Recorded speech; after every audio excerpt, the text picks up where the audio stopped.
In 1847, in the blood-red clay of Burke County, Georgia, a widow named Catherine Thornhill started to build a legacy that would cost people their lives.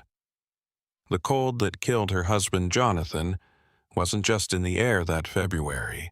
It had seeped into the very soil of their dying plantation, Thornhill, which was 2,700 acres of exhausted land and mounting debt. He had left her with nothing but his name, a lot of money lost at the casino, and a 16-year-old stepson named Richard, who was angry with Catherine but didn't show it. This was not only a crisis for him at 28, it was also an insult.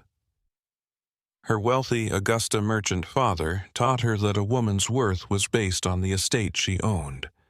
For a dependent widow, going back to her father's house was worse than death. It was like dying. She spent her nights in Jonathan's study, where the smell of his cheap cigars still lingered on the curtains. She read ledgers that sounded like a eulogy for their wealth. The cotton market was falling apart, and the land was tired. Jonathan had 42 slaves when he died, but only 31 were still alive. He sold the rest, one by one, to feed his addictions. Catherine could see the fear on the faces of the people who stayed. They were afraid of being sold south, of families breaking up, and of disappearing into the brutal machinery of the sugar plantations in Louisiana. They could see the creditors circling like vultures. She saw them too, but where they saw an end, Catherine saw a beginning in the cold quiet of those long winter nights. A dark, radical, and monstrous chance. The world saw a widow in mourning, but isn't grief a mask? Catherine's mind was racing with cold, hard math behind it. The family lawyer, Ambrose Talbert, had told her what she could do in a way that was as grim as a country doctor's. Sell Thornhill, sell the people, and go back to a life of quiet shame in Augusta, or find a new way that no one had ever thought of before. Traditional farming was a dead end. The soil was a shadow of what it used to be, and she didn't have the money to hire new workers to work it. She felt a tightening in her chest at the thought of failure, which left no room for emotion. She looked at her stepson Richard, who was lost in books, and talked about teaching the slaves to read. This idea was so dangerous and unstable that it made her think he was weak. He was his father's son, useless, weak, and a burden. She was completely alone, and in that solitude, an idea began to grow. It didn't come to her in a flash of inspiration. Instead, it slowly wrapped itself around her thoughts like a snake in the garden of her desperation. If work was the most valuable thing and she couldn't buy it, she would have to make it. She would have to work on it. Not like other plantations that wait 15 years for a child to become a field hand. Not at all. Her system would be new, a closed loop, and her workers would be tied to Thornhill by blood as well as by law. Can you picture how quiet it was then? The candle flame barely flickered. The house creaked around her, and this horrible, crystal-clear idea was finally taking shape. She would make her own workers. She was young, healthy, and still able to have kids. She would choose the strongest and most resilient men from the people she owned. She would get pregnant with them. These children, who were her own flesh and blood, would be legally enslaved and tied to the property. However, they would be raised differently, given special treatment, cared for to make them loyal, and trained for a specific purpose. When they grew up, they would be paired with other people, making a second generation, then a third, and so on, until Thornhill was home to a workforce that could never really leave because their DNA was woven into the estate's fabric. It was a plan of shocking arrogance and terrible cruelty, but to Catherine, it had a terrifying beauty. It fixed all of her problems.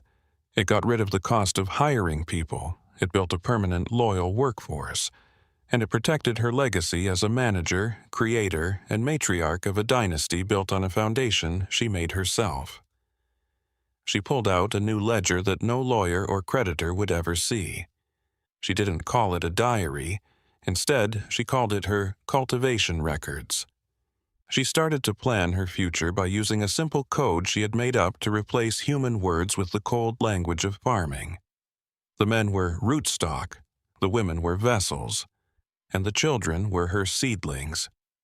A rumor that spread quietly through history said that Catherine Thornyhill studied botany and animal husbandry and owned rare European books on selective breeding and livestock. People in Burke County used to say that she treated her people the same way she treated her prize-winning bulls. She only cared about what traits they could pass on. Isaac was the first person she chose. He was 24, born on the plantation, and had a quiet strength that made him stand out. He wasn't angry, but he wasn't broken either, which was something Catherine oddly liked about him. She wrote in her journal, Rootstock 1, Isaac. Height 6 feet, health excellent, temperament steady, possesses high endurance. There was no mention of the man's soul, his life, or the woman in the quarters he might have loved. He was just a list of good qualities. In early March 1847, she called him to the main house after the sun had set, and the rest of the plantation was asleep. We can only guess how scared and confused he was as he walked from the cold cabin to the quiet brick mansion. What happened in that room wasn't an affair or a moment of passion. It was a business deal, a cold, planned act of theft. Catherine wrote it down with the same emotional distance she would use to write down the weather. First planting done with rootstock 1, sky clear, moon waning. She did this 3 more times that month. She knew she was pregnant by April. Her body, which hadn't been able to have a child with Jonathan, was now doing what it was meant to do. It was a way for her to reach her goals. She didn't feel bad or ashamed. She just felt a cold, exciting sense of control. She was no longer a victim of circumstance. She was the one who made it happen. Thornhill's future was growing inside her. Richard Thornhill could feel the change in the house before he could put a name to it. His stepmother, who lived by strict rules of social propriety, started to back off. She stopped going for rides in the morning because she said the sun hurt her eyes. She let her personal housekeeper go because she wanted to take care of her own needs. The first crack in the facade was when he stopped talking to a woman who was obsessed with looks. But a conversation he heard in early June shattered his world. He was in the library, where he usually went to get away from it all, when he heard voices coming from the parlor next door. Catherine and Miriam Grayson, the local midwife, were there. People knew Mrs. Grayson for 2 things, how good she was at giving birth and how private she was. The midwife asked, "Are you sure of the timing, Mrs. Thornhill?" in a sharp, professional voice. "Quite certain," Catherine said, her voice smooth as glass. "I expect the child in early December." Richard stopped moving, hidden behind a tall bookcase, and held his breath. December. His mind was racing as he did the math. His father, Jonathan, had been sick with a fever all of January. He was delirious, bedridden, and barely alive. Richard had been there. He had sat next to the bed and watched his father's painful decline. There was no way to be close to each other, none at all.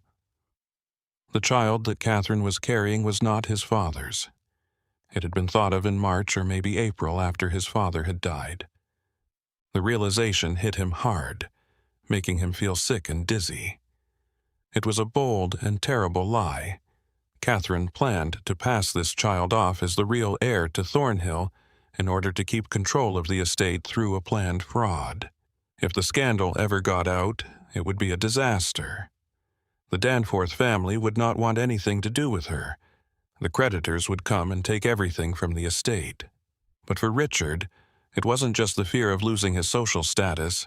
It was the deep betrayal and the disrespect for his father's memory. He felt a wave of desperate determination. He had to take action. But what? Face her? He was only 16, which meant he was a legal minor, and she was in charge of him. Mr. Talbert, go to the lawyer. He had no proof, just a son who was sure in a timeline that didn't make sense. It would be his word against hers. He started to watch. He turned into a ghost in his own home, watching his stepmother with a new, scary clarity. He noticed how she looked at Isaac and how she called him to the house after dark, always when the overseer was busy with something else. There was no kindness in her eyes, only something much more frightening: judgment. She didn't give him the short, harsh orders that are usually given to slaves. Instead, she spoke to him in full, quiet sentences, as if she were giving instructions to a valuable tool. By July, everything fell into place. Isaac was the dad. It was horrifying, not just because it broke all the social and racial rules of the time, but also because it showed how horrible Catherine was. This wasn't a crime of love. This was a cold, planned choice made by a person who thought of people as nothing more than tools for her will. Power tends to corrupt, and absolute power corrupts absolutely. Lord Acton, 1887. This was an old saying that was growing in the quiet halls of Thornhill. In August, he got his chance. Catherine had gone to Waynesboro for supplies, which is something she rarely does overnight. Richard broke into her writing desk because he needed proof so badly. He felt like a thief in his own life as he went through her papers with shaking hands. He found it in a secret compartment, a leather-bound journal. Catherine's neat, clear writing filled the pages, but it was in code. Richard had always been good at puzzles, but his father thought that was a waste of time. It was now his only weapon. For 2 days he worked non-stop, hiding in the library looking for patterns by cross-referencing symbols. The cipher slowly and painfully began to reveal its secrets, and what he read made his blood run cold. This was not an easy thing to do. It was a plan for a dynasty of slaves. The journal showed her whole horrible plan: selective breeding, making a workforce that was genetically linked to her, and charts that looked like they came from a book on raising livestock. He saw the cold calculations, the notes on what traits were desirable, and the detached thoughts about how strength and obedience could be passed down. He saw Isaac's name on the list as rootstock 1. His own unborn half-sibling's name was only listed as first harvest. He felt a deep, soul-deep disgust. This was crazy. This was bad. He copied a few pages, turning the code into plain English. His hand shook as he wrote. This was the proof he needed. He could tell on her. He could stop her. When Catherine got back that night, there was a lot of unspoken tension in the dining room. Richard could hardly look at her because the translated pages were burning a hole in his pocket. She looked at him as she cut the roast. Her pale green eyes had no warmth, only a sharp intelligence. "Richard," she said in a casual, almost conversational tone, "did you go into my study while I was gone? Some of my papers looked like they had been moved." The lie stuck in his throat. "No, ma'am," he said, his heart racing against his ribs. She put a piece of meat on his plate. "I keep some things to myself for a reason, Richard. Family matters. Business matters. It would be terrible if someone broke that privacy." She stopped to wipe her lips with a napkin. A betrayal from within one's own house is the most painful kind. It forces a person to take decisive action. Do you understand what I'm saying? The threat was clear. A razor was held to his throat. He got it completely. She knew, or at least thought she knew, which was just as bad. Who would the world trust? A respectable widow from a well-known Augusta family who is grieving, or a 16-year-old boy who is angry and sad? She smiled a thin, cold line. "All we have left is your father's memory. I would hate for it to be ruined by ugly, unbelievable stories." That night, he went back to his room and burned the copied pages, watching the proof of his stepmother's evil turn to black ash in the fireplace. He was scared and couldn't get out. The illness started slowly, with a deep fatigue that settled in his bones and a tiredness that his youth couldn't fight off. Richard had trouble staying awake for an entire afternoon of reading by September. He started to get headaches, a dull, constant throb behind his eyes that made the words on the page swim. Then his stomach hurt and his muscles started to feel weak. Of course, Catherine only showed her love and concern. She made him stay in bed and made his meals herself, which the household staff thought was almost saintly: broths, custards, and teas. She brought them to his bedside, where her cool touch on his forehead and soft voice soothed him. She called Mrs. Grayson, the midwife, who looked at him and said he had a very bad case of nervous exhaustion that might have been made worse by the early stages of tuberculosis.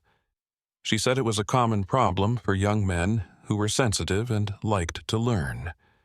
She told Catherine to get him complete rest and a special tonic. Catherine got the tonic from Augusta, a dark, bitter liquid that she gave him 3 times a day.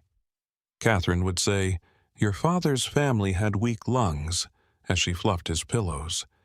"We have to be very careful." But Richard knew. He had read medical books from the library during the times when he had to do nothing. He knew what slow arsenic poisoning looked like: the body slowly breaking down, the stomach problems, and the constant tiredness. She was killing him, not with a knife or a gun, but with a spoon and a look of love. He was stuck in his own bedroom, and every day he got weaker.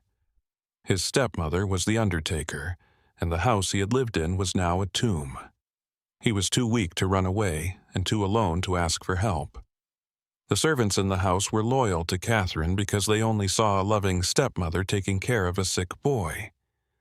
The overseer was a faraway person who didn't care about the main house's problems. Richard was completely alone. His world had shrunk to the 4 walls of his room and the face of the woman who was slowly and patiently killing him. He wrote a letter as a last, desperate act of defiance. He had to write it out 3 times, and his hands were shaking so much that he could barely make the letters. He wrote to his grandfather, Theodore Danforth, who lived in Augusta. He wrote down everything: the journal, the code, the breeding program, the poison, and the tonic. He closed the envelope and gave it to Pearl, a 14-year-old girl who worked in the house and sometimes looked at him with pity. He gave her a silver dollar that he had kept from his father and begged her to send it to Waynesboro without telling the mistress. Pearl took the letter and the coin, but fear is stronger than silver. The girl told the truth because she was afraid of Catherine's anger. Catherine came into his room that night with the sealed letter in her hand. She didn't get angry or yell. She just stood by the fire and threw the letter into the flames. Her voice was a soft, silky whisper when she said, "You are so very ill, my dear. You're imagining terrible things because of the fever. It's a blessing, really. You won't have to deal with these delusions for much longer." On a cold December morning in 1847, Richard Thornahill was laid to rest. A doctor from Waynesboro said that the official cause of death was consumption. Catherine played the part of the widow and mother who had lost 2 people perfectly, and her black veil hid a face that showed no signs of sadness. Catherine had her baby 4 days after Richard was buried next to his father. It was a boy who was strong and healthy. She gave him the name Jonathan, which was a calculated act of emotion that put an end to any rumors about when he was born. "He was born a little early," she said. "This is something that happens a lot to women who are under a lot of stress." Burke County Society, which wanted to avoid scandal, accepted the explanation. The first seedling had been picked. Richard was gone. So the last thing that stood in the way of her plan was gone. Thornhill was now all hers. The years that came after showed how unique and terrible Catherine's vision was. To the outside world, she was a wonder, a smart and capable mistress who had saved her late husband's estate from going under. The cotton crops got better, the debts were slowly paid off, and the property started to do well. But this wealth was built on a horror that no one could see. Catherine had 4 more children between 1848 and 1853. 3 daughters named Eleanor, Abigail, and Margaret, and a son named Samuel. Only the midwife, Miriam Grayson, was there for each birth. She was now a paid conspirator, and her silence and cooperation were bought with a cottage on the edge of the estate and payments that were much higher than her usual fees. But Miriam Grayson did much more than just deliver Catherine's babies. She became the womb's gatekeeper for the whole plantation. Catherine's plan needed her to have complete control over not only her own fertility, but also the fertility of every woman at Thornhill. Pregnancies that weren't approved, like those that happened out of love, affection, or just being human, were a threat to the genetic lines she was so carefully keeping track of. They were like weeds in her garden. Mrs. Grayson would be called when these pregnancies happened. She did her other job in a small windowless room behind the smokehouse, where she used her knowledge of herbs and roots. She gave her powerful abortifacients, which are chemicals that violently get rid of unwanted life. They told the women who went through this that they had lost their babies, but they all knew. People in the quarters talked about it in whispers. It was a shared trauma that was too painful to say out loud. A woman named Ruth went against the system in 1851. She was 5 months pregnant with a child whose father was a young field hand she loved. It was a way for her to stand up for herself and show that she was human. Catherine's answer was quick and harsh. When Ruth turned down the midwife's tea, she ran away into the pine woods. The overseer's dogs found her in a few hours. 2 men held her down and dragged her back, forcing the compounds down her throat. Ruth lived, but her spirit did not. She became a shell of herself, going about her days in silence. 2 years later, she died from a fever that her broken body couldn't fight. She was 24 years old. Catherine's ledger of control had her death as just another line item. A quote from a 20th century writer says, "The awful thing is that we can get used to anything." The feeling is still true today. At Thornhill, the horrible became normal, and the unthinkable became the norm. How long does it take for a nightmare to seem normal? By 1856, Catherine had 7 of her own special seedlings, which were her own children. They grew up in a strange, unsettling state of limbo. Catherine had filled out the paperwork herself, saying that they were children born to unnamed enslaved women on the estate. This was a legal fiction that made her the owner, but in real life, they lived in the main house. They wore nicer clothes, ate better food, and were kept apart from the kids in their quarters. Jonathan, the oldest, was now 8 years old. He was a quiet boy who watched everything with Catherine's sharp features and unsettling pale green eyes. He didn't remember his biological father, Isaac, who had been sold to a trader from Alabama years ago. Catherine got rid of him once he had done his job of making babies. The money she made from selling him was a nice bonus. Catherine was not a mother to her kids. She was a benefactor and a savior. She told them they were orphans she had saved out of Christian love, and then she started teaching them. She taught them how to read and write, which is against Georgia law. This was not a kind act. It was an act of cultivation. She was making her tools sharper. She was getting them ready for the next, most important part of her plan. In her journal, she kept track of their progress by writing about their physical growth, intelligence, and levels of compliance. She was already making plans for the next generation's pairings, drawing family trees that were really breeding charts decades before the people in them would be old enough to have kids. The men of Thornhill learned what it really meant to be powerless. Catherine kept picking rootstock for her program. She had 3 more children between 1854 and 1856. The livestock breeder chose each one based on their strength, health, and eyesight. These were the only things that were important. The men had no choice but to go to the main house. It was a command, and if they didn't, they would be whipped, or worse, put up for auction. Imagine how awful it would be to have to father a child you could never claim, hold, or protect, a child who would be raised to see you as less than human while they lived in the master's house. In 1855, a man named Thomas was chosen. Hannah, his wife, lived with him in the quarters and was pregnant with their first child. Thomas said no when he understood what Catherine wanted from him. Virgil Kane, the sadistic overseer, used him as an example. He was tied to a post and whipped 39 times, and everyone could see his back being ripped open. After that, they took him to the main house, where he was bleeding and hurt. He did what he was told to do. That night, he went back to his cabin and never told Hannah about it. Hannah never asked. Some truths are too dangerous to say out loud. They are like a slow-acting poison that lives inside you and eats away at your soul. Catherine had built this world, a hierarchy of planned cruelty where the most private parts of life were turned into tools for making things. There was an island called Thornhill Estate. It was 7 miles of rough road away from Waynesboro, and in the winter, the road turned into a river of mud that couldn't be crossed. Catherine's biggest ally was being alone.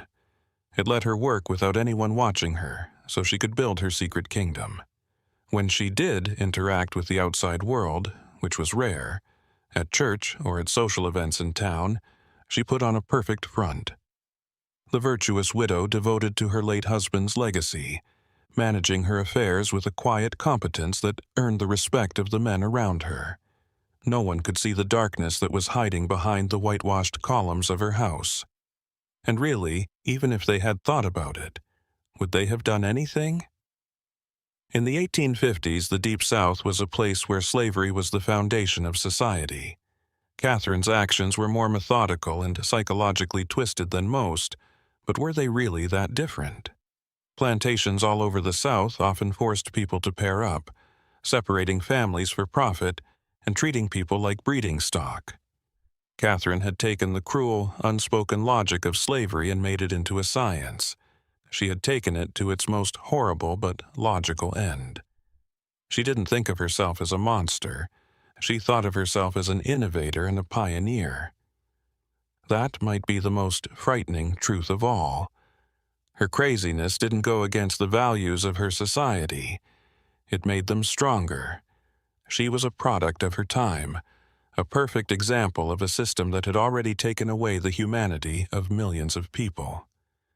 But systems like this, based on such deep lies, always have the seeds of their own downfall. Things were getting more tense in the late 1850s. The question of whether or not to expand slavery was tearing the country apart. There were rumors of war in the air, but Catherine didn't pay them any mind. Thornhill was her whole world, and she was very focused. By 1859, her oldest kids were almost teenagers. Jonathan was 11 and Eleanor was 10, which was too young for them, but not for long. During this time, she built the room in the East Wing that she called the Heritage Room. It had no windows and was the center of her obsession. The staff thought it was for family records. In fact, it was a shrine to her experiment. There were shelves along the walls with her coded journals on them. Now there are 3 thick volumes. Next to them were rows of small glass vials, each carefully labeled with a name and a date. Each vial held a lock of hair from one of her children, making it a genetic archive. She had pinned her charts, which were detailed branching diagrams that showed the future, to a big table in the middle of the room. Lines linked the names of her kids to the names of kids in the quarters, with notes next to them saying things like, "Expect good temperament from this pairing, likely to produce strong field hands." She would spend hours in that room, lost in her vision, planning a future where Thornhill was home to 100 of her descendants, a perfect, self-sustaining organism with her as its eternal queen. Catherine had to hold on tighter to make this vision come true. She started to make the kids follow a strict caste system. She kept her biological children, the seedlings, close by and continued to teach them. The kids from the quarters were kept away from the adults and sent to the fields as soon as they were strong enough to work. But she needed both of them. The plan needed genetic diversity, which meant that her bloodline had to mix with the pure stock of the field hands all the time. She used the cunning of a predator to control them. A small gift, an extra blanket, or a piece of fruit for a family that worked with her. A veiled threat, the mention of a traitor passing through, for one that didn't.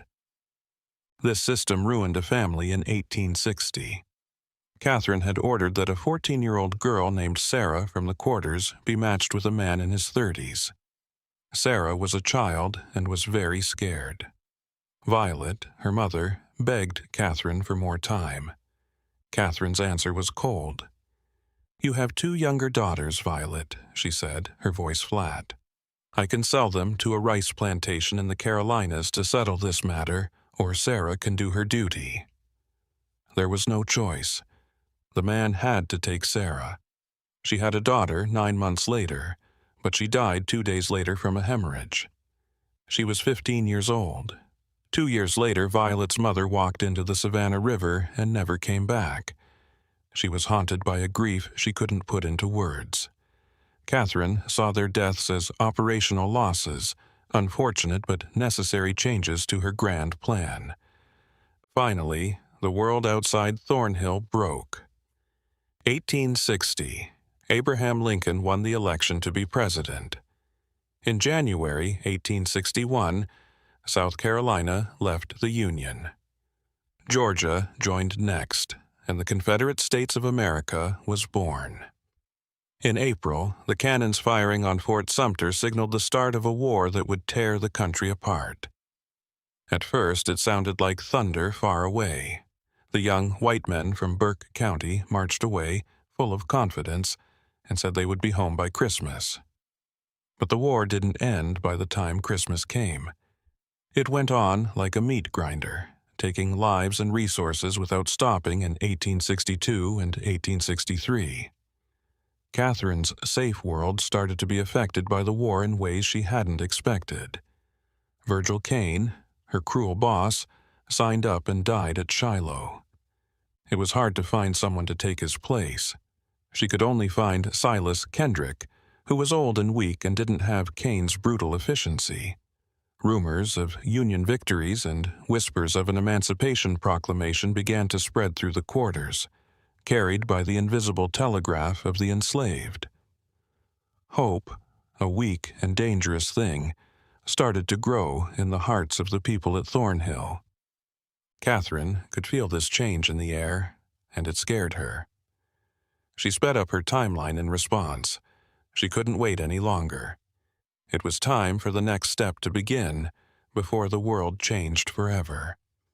In December 1862, her oldest son Jonathan turned 15. Catherine thought he was ready. Rachel, the bride, was 16 years old and the daughter of a field worker.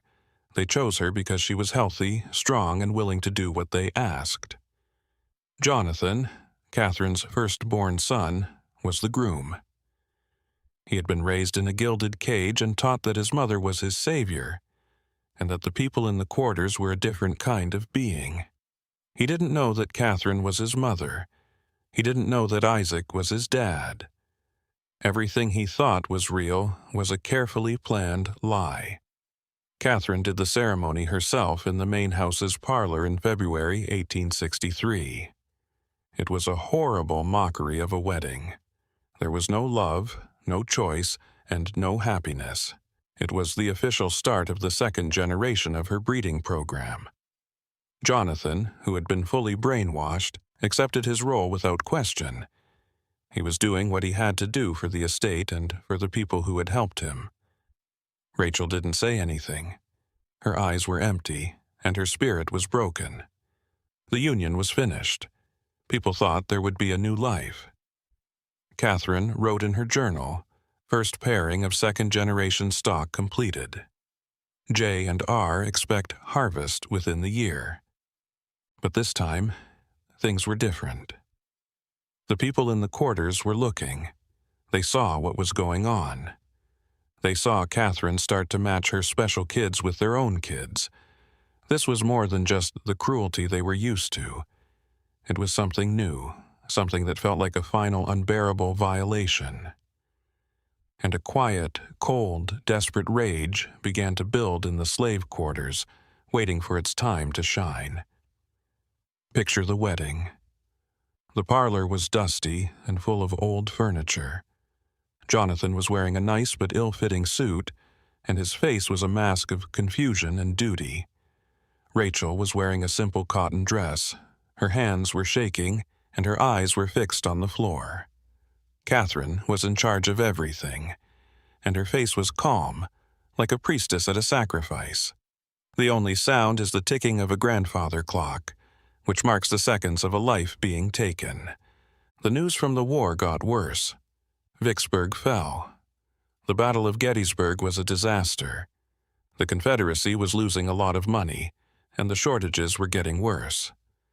At Thornhill, rations were cut over and over, but the biggest threat inside the main house wasn't hunger. The truth was the most dangerous thing. It happened, like it often does, because someone wasn't paying attention. Catherine left one of her journals open because she was so stressed out by the war. Eleanor, her second daughter, who is now 14, found it. Eleanor was the smartest of the kids, and her mind was always racing with questions. The code was a puzzle, and she worked on it with the same quiet determination she used to study. She worked on it in secret by candlelight for 3 weeks, and then the words came together on the page. She found the entry about her own conception. Second planting with rootstock 2. Thomas, age 21, excellent physical specimen. Thomas, she knew Thomas, a quiet man with sad eyes who worked in the cornfields. She had been taught to see him as little more than an animal. He was her dad. And Catherine was her mom. The world turned on its axis. The story of the orphan and the kind mistress, which was the basis of her whole life, fell apart. She wasn't a charity case that had been saved. She was a product, a crop that had been planted and grown for a reason. The journal showed not only her past, but also the future that Catherine had planned for her. She saw her name on one of the breeding charts, with a line connecting her to a boy who wasn't even born yet. Pairing with Eleanor expected 1865. She felt so sick that she had to lean against the desk. She was a mother horse. She didn't own her body, her future, or her kids. The plan owned everything. That night she faced Catherine with the journal in her hand. Her voice shook with rage that was stronger than her fear. I know what this is. I know who I am. I know who you are. Catherine's face turned into a mask of cold rage. You shouldn't have read that. You're my mother, Eleanor whispered, the word tasting like poison. And you plan to breed me like cattle? For a moment, Catherine seemed to think about lying, but then she changed her mind. She didn't look at her daughter with love. She looked at her with the anger of a master whose prized animal has gone wild. I gave you a life better than any you would have known, Catherine said in a voice that was too calm for comfort. You live in this house, you can read, and you get food. Do you have any idea what happens to girls like you on other plantations? I protected you. You enslaved me, Eleanor yelled. Catherine said, I secured you. And when the time comes, you will do your duty. If you don't, I will sell you to a place that will make Thornhill look like paradise. Now, you will not tell anyone about this. Do you understand? Eleanor nodded, tears of anger and helplessness streaming down her face. But Catherine had made a fatal miscalculation. She had revealed the truth, and the truth, once spoken, cannot be put back in its box. Eleanor did not obey. She couldn't. The truth was a living thing inside her, a fire that had to be shared. Her older brother Jonathan was the first person she went to. She showed him the entries and explained the code, but Jonathan's mind was a fortress that Catherine had built brick by brick. She saved us, he argued, his face a canvas of confusion. We could be in the fields. We have a better life. It's a better cage, Jonathan, Eleanor hissed. But it's still a cage. She is our mother and she owns us. He couldn't grasp it. His loyalty was too deeply ingrained. But the younger ones, Abigail and Margaret, they understood. The knowledge spread among the siblings like a contagion, a whispered secret in the hallways of the great house. The atmosphere changed. The children's eyes, once filled with a mixture of fear and reverence for their benefactor, now held something new, something cold, watchful, waiting. Catherine felt it. The subtle shift in their gazes, the sudden silences when she entered a room. She had created them, but she could no longer control their minds. She had taught them how to read, and they had read her soul and found it lacking. She considered selling them, but that would mean admitting defeat, destroying 16 years of work. No, she would reassert her authority. She would remind them all, in the most brutal way possible, who was in control. She just needed an opportunity. And in August of 1863, a pregnant 17-year-old girl named Grace gave her one. Grace ran. She had been forced into a pairing she could not bear, and the thought of bringing a child into Catherine's world was a horror she refused to accept. She fled at night, heading east, a desperate, hopeless bid for freedom. The dogs caught her before she had gone 5 miles. She was dragged back to Thornhill and locked in the smokehouse. The next morning, Catherine assembled everyone. The field hands, the house servants, and her own children were made to stand in the yard between the quarters and the main house. Grace was brought out, her hands bound.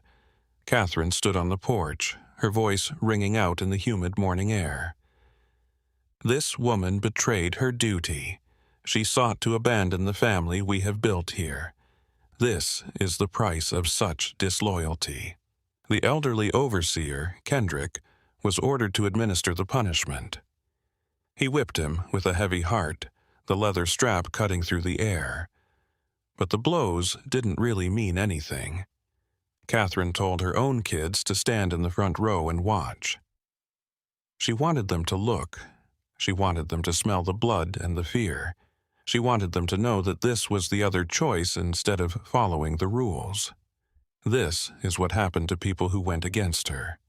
But she had made another mistake. The horrible show didn't scare them into giving up. It did the opposite. It made the stakes clearer. It took away the last bits of Catherine's kind facade and showed the monster underneath. And the whispers in the quarters changed. It was no longer just whispers of hope for freedom from the outside. It was whispers of making it happen from the inside. Eleanor started to cross the line that had always been there between the main house and the quarters. When Catherine's back was turned, she would sneak away to find the people she now knew were her extended family. She heard their stories. She heard about the women who had to have abortions, the families that had to break up, and the quiet, long-lasting pain that filled the air. She looked for Thomas, her real father. 2 strangers stood together at the edge of the cotton fields, their only connection being a secret they could barely admit to. He couldn't look her in the eye because he was too ashamed and sad. Eleanor found a new kind of strength in his silence, the strength that comes from suffering together. One night, she met with a group of older women in the woods for a secret meeting in the dark. Hope, a woman whose face showed all the struggles and strength she had been through, looked at Eleanor with eyes that saw everything. "Your mama," Hope said in a low voice, "she thinks she built a family here. All she built is a prison full of people who hate her in a way she can't never understand." Eleanor asked, her voice barely a whisper, "What do we do?" "We wait," Hope said. "The war is changing. The Yankees are coming. We just have to make it through until then."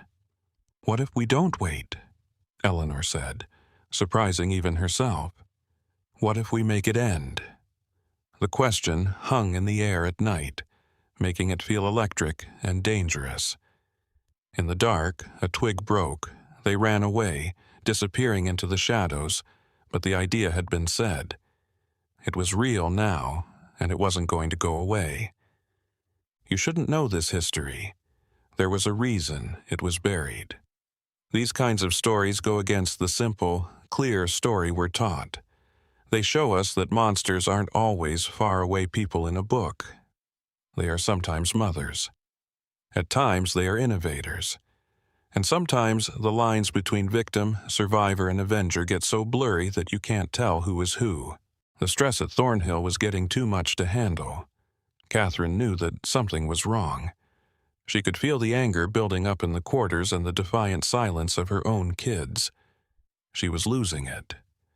In March 1864, a bolt of lightning finally broke the tension. A Confederate cavalry unit came through and took supplies. The soldiers were tired and their uniforms were worn out. They talked openly about how Sherman's troops kept moving through Georgia. They talked about losing. Their words were like gasoline on the embers of hope in the quarters. Freedom was no longer just a dream. It was something real that was getting closer every day. Catherine heard it too, and she was filled with a horrible last panic. The end of the Confederacy meant the end of her life. If the enslaved people were freed, her life's work would be over. She would lose her children, who were her legacy. They would go. She couldn't let that happen, and she wouldn't. This project had taken her 16 years of work. She wouldn't let it be taken apart. She would take her creation with her to the next world if she couldn't keep it in this one. She brought her 11 biological children together in the main house on March 17, 1864. The oldest was Jonathan, who was 16, and the youngest was a 6-month-old baby. Her voice was eerily calm, but her eyes were feverishly bright. She said, "The world is about to end. The Yankees will come. They will try to tear our family apart. I have a way to keep us together forever." She took them to the Heritage Room, which was a shrine to her obsession. She turned on the lamps, which lit up the charts, journals, and vials of hair. "This is who we are," she said, her voice full of a twisted sense of pride. "This is our legacy. No one can take this from us." She took a small wooden box out of a locked cabinet. There were bottles of laudanum inside. "A medicine," she said, her voice getting softer and more hypnotic. "In small amounts, it takes away pain. In a large enough dose, it brings a perfect, eternal peace. A way for us to stay together and safe from the chaos that is coming." Abigail, who was 13, gasped in shock. "You want to kill us?" "I want to save you." Catherine's voice broke. "You will be nothing out there, and you won't belong anywhere. Here with me, we are a family. We are eternal." "Anything," Eleanor said, her voice as cold and clear as a winter morning, "is better than this." At that point, Jonathan, her firstborn son and most loyal subject, stepped forward. He stepped in front of Catherine and his younger siblings. He had been her pawn for 16 years, but at that moment, something inside him finally let go. "No," he said, that one word. It was quiet, but it hit like a thunderclap. "Don't be stupid, Jonathan," Catherine yelled. "You of all people know the plan." "I knew the lies you told me," he said, his voice getting stronger. "But Eleanor showed me the journals. I know what you did to our fathers. I know what you are." "I am your mother," she screamed, losing all control. "You are a monster," he said, the word tearing out of his throat. The slap was so loud that it could be heard in the room with no windows. Catherine's handprint turned red on his cheek. She screamed, "How dare you!" and her face twisted with anger. "You gave us nothing. Eleanor said as she stepped up next to her brother. You used people and ruined them, and you ruined us. Catherine looked at her kids' faces and really saw them for the first time. She saw the fear and anger, but most of all she saw how everyone was together. There was no way she could get past them. She had lost. The thing she made had turned against her. She made a choice in a final, crazy fit of defiance. She would keep the proof of her genius even if she couldn't save the family. People in the future would find her records. They would look into how she did things. They would know that she was a visionary. She lunged for the journals, charts, and vials of hair, holding them to her chest like a shield. You think you can erase this? You think you can erase me? This will prove I was right. She pushed past her kids and ran out of the room, full of wild, panicked energy. She ran through the silent house, out the front door, and into the night. Her destination was clear. She was running toward the quarters. Jonathan and Eleanor were seconds behind her, their shouts lost in the wind. What happened next is a tapestry woven from whispers and shadows, a truth with no single author. The commotion from the main house had roused the quarters. People came out of their cabins, and the moonlight lit up their faces. They saw her coming, the mistress, the one who had caused them so much pain, running toward them with the very ledgers that showed how she had hurt them.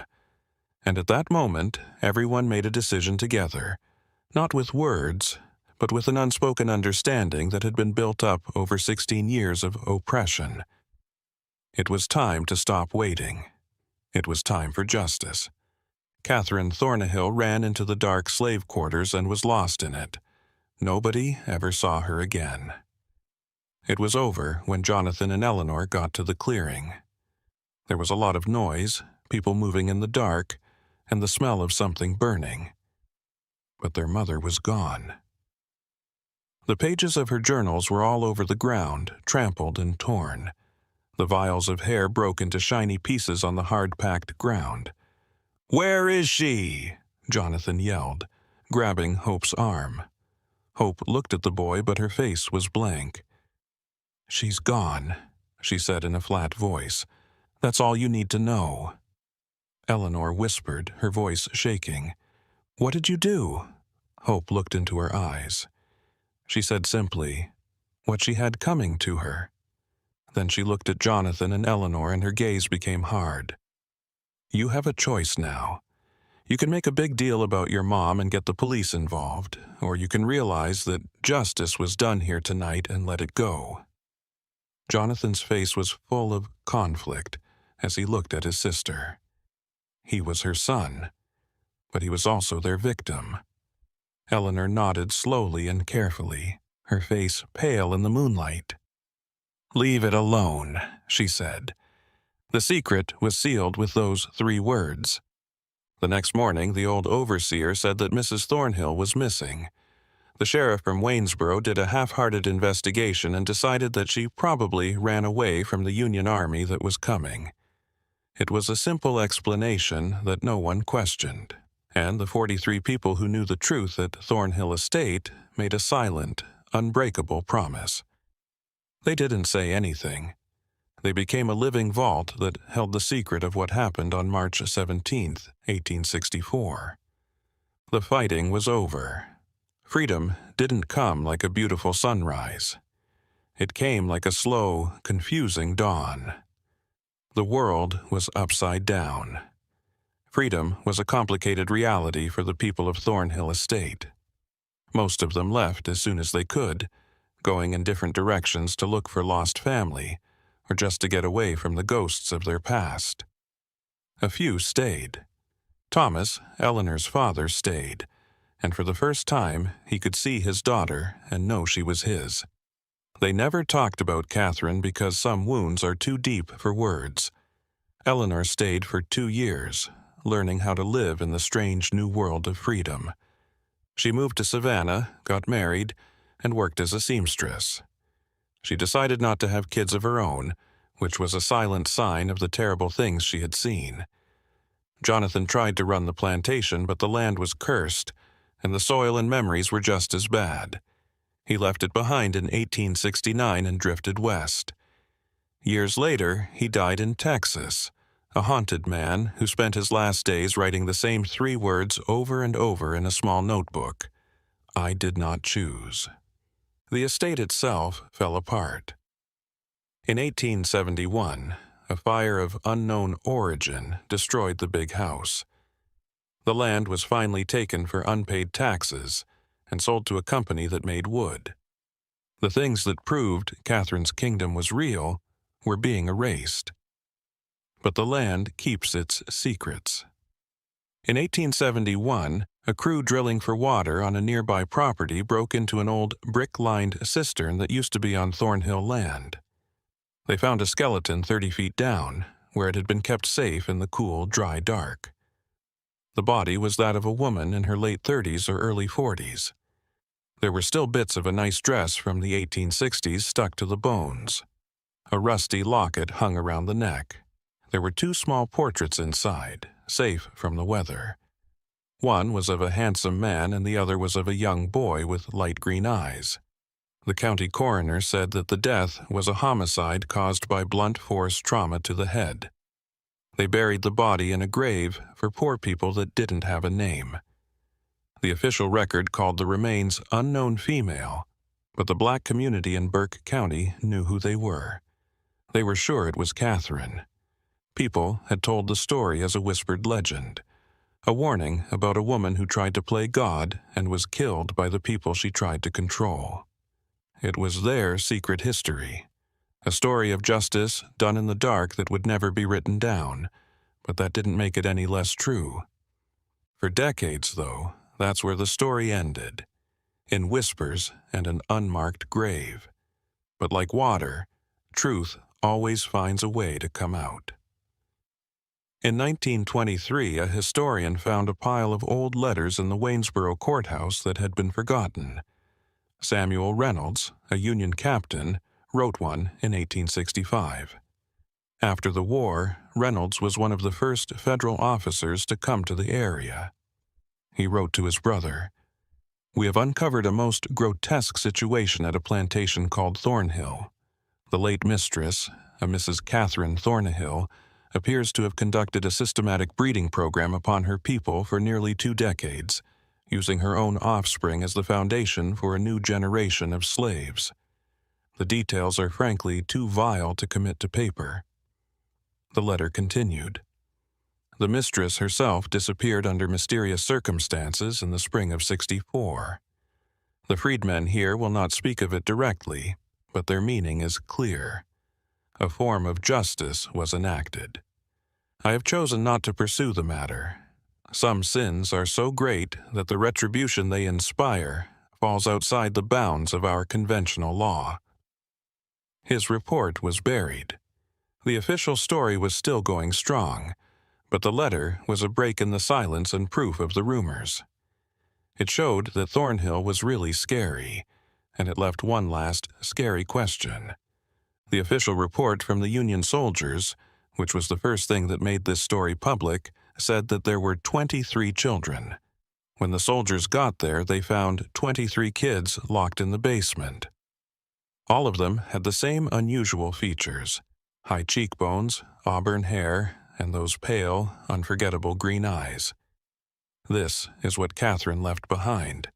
Not the journals, not the graphs, but these kids. They were set free, put with families in the area, and then they disappeared into the chaotic flow of Reconstruction. They forgot their names.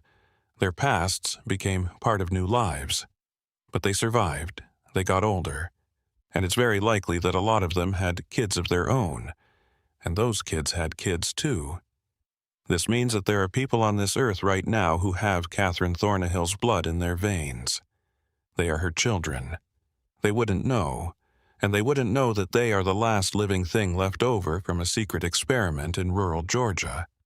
They would never know that their family history is based on a story of terrible ambition and violent, desperate justice. They are Thornhill Estate's last secret, the truth that still comes through. not in books or letters, but in the quiet language of DNA. The story of Catherine Thornhill is more than just a chapter in history that has been forgotten. It's a scary reminder of how easily systems of power can make us less human, both the oppressed and the oppressor. Catherine wasn't just mean. She thought she was being logical and making a better, more efficient system. She was a monster, yes, but she was a monster of logic. A monster of her times who took the bad things that were already happening and made them better. It makes us think about where the line is between a tyrant and an innovator, and between a legacy and an atrocity. What do you think was the worst crime? Catherine's planned breeding program, or the society that made her think it was a good idea, even a logical one? The past is never over. It's not even over.